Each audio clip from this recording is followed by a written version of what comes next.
നമസ്കാരം, ഞാൻ ലക്ഷ്മി. മില്ലറ്റ്സിൽ പോളിഷ്ഡ് മില്ലറ്റും ഉണ്ട്, അൺപോളിഷ്ഡ് മില്ലറ്റും ഉണ്ട്. നമ്മൾ കാണുമ്പോൾ എങ്ങനെയാണ് പോളിഷ്ഡ് മില്ലറ്റും അൺപോളിഷ്ഡ് മില്ലറ്റും മനസ്സിലാക്കുക എന്നുള്ളതാണ് ഇന്നത്തെ വീഡിയോയിൽ ഞാൻ നിങ്ങളുമായിട്ട് ഷെയർ ചെയ്യുന്നത്. മില്ലറ്റ്സിനെ കുറിച്ചുള്ള ഈ വീഡിയോസ് ഞാൻ ഇൻഫർമേഷന് വേണ്ടി മാത്രമാണ് ഷെയർ ചെയ്യുന്നത്.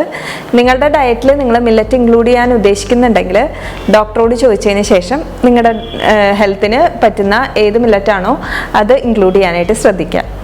അപ്പോൾ നമുക്ക് വീഡിയോയിലേക്ക് കിടക്കാം.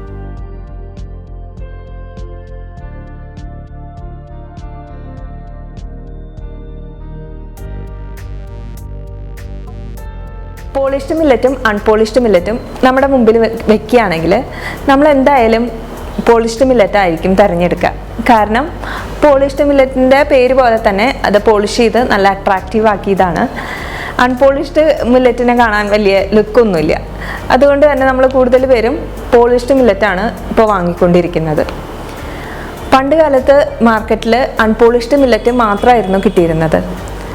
പിന്നെ അതിന് ആൾക്കാർ അതിൻ്റെ ആ ഒരു ലുക്കില്ലാത്തത് കൊണ്ട് തന്നെ ആൾക്കാർ അത് വാങ്ങാൻ കുറച്ച് ബുദ്ധിമുട്ടായിരുന്നു.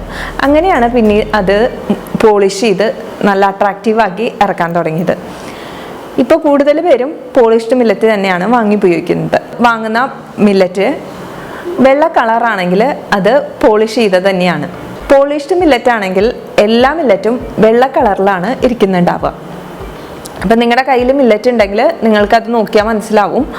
ഒരു ഡാർക്ക് ബാക്ക്ഗ്രൗണ്ടിൽ മില്ലറ്റ് വെച്ചതിന് ശേഷം അതൊന്ന് ഫോണിൽ അടുത്ത് പോയി ഫോട്ടോ എടുത്ത് നോക്കാം.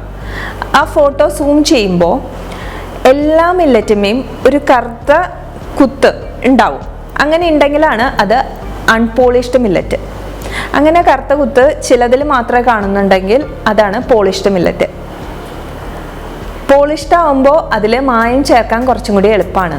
അതുകൊണ്ടാണ് ഇപ്പോൾ മാർക്കറ്റിൽ കൂടുതലായിട്ടും പോളിഷ്ഡ് മില്ലറ്റ് കിട്ടുന്നത്. ഇപ്പോൾ ഏതെങ്കിലും അസുഖത്തിനൊക്കെ നിങ്ങൾ ഡോക്ടർ പറഞ്ഞതിന് ശേഷം മില്ലറ്റ് ഡയറ്റിലേക്ക് മാറുകയാണെങ്കിൽ നമ്മൾ അൺപോളിഷ്ഡ് മില്ലറ്റ് വേണം വാങ്ങി ഉപയോഗിക്കാനായിട്ട്. അതിനാവുമ്പോൾ അതിനൊരു ഔട്ടർ ലെയർ ഉണ്ട്, അത് കുറച്ചും കൂടി ഒരു ന്യൂട്രീഷ്യസ് ആണ്. പോളിഷ്ഡ് ആണെങ്കിൽ അങ്ങനെ ഒരു ഔട്ടർ ലെയർ കാണില്ല. അതുകൊണ്ടാണ് എല്ലാം വെള്ള കളറിൽ ഇരിക്കുന്നത്. അപ്പോൾ എപ്പോഴും പോളിഷ്ഡ് മില്ലറ്റ് ഒഴിവാക്കാനായിട്ട് ശ്രദ്ധിക്കുക. പിന്നെ വിലയുടെ കാര്യത്തിലാണെങ്കിലും നല്ലൊരു വ്യത്യാസം തന്നെയുണ്ട്. പോളിഷ്ഡ് മില്ലറ്റിന് കുറച്ചും കൂടി വില കുറവാണ്. അൺപോളിഷ്ഡ് ആകുമ്പോൾ അത്യാവശ്യം നല്ല വില ഉണ്ട്. പോളിഷ്ഡ് ആണെങ്കിൽ ഏത് മില്ലറ്റ് ആണെങ്കിലും, ഞാൻ പലതരം മില്ലറ്റ്സിൻ്റെ മുമ്പ് പറഞ്ഞിരുന്നു, അപ്പോൾ ഏത് മില്ലറ്റ് ആണെങ്കിലും വെള്ള കളറിലായിരിക്കും ഇരിക്കുന്നുണ്ടാവുക, പോളിഷ് ചെയ്ത് നല്ല മിനുസാക്കി ആക്കിയിട്ട്.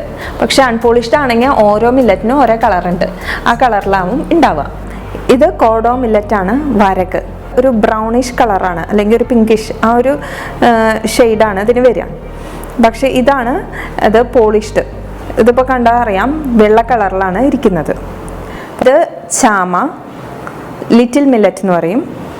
ഇത് ഒരു ക്രീമിഷ് കളറിലാണ് ഇരിക്കുക അൺപോളിഷ്ഡ് ആണെങ്കിൽ. ഇനി ഇതാണ് അതിൻ്റെ പോളിഷ്ഡ്. ഇത് കണ്ടില്ലേ, വെള്ള കളറിൽ തന്നെയാണ് ഇരിക്കുന്നത്.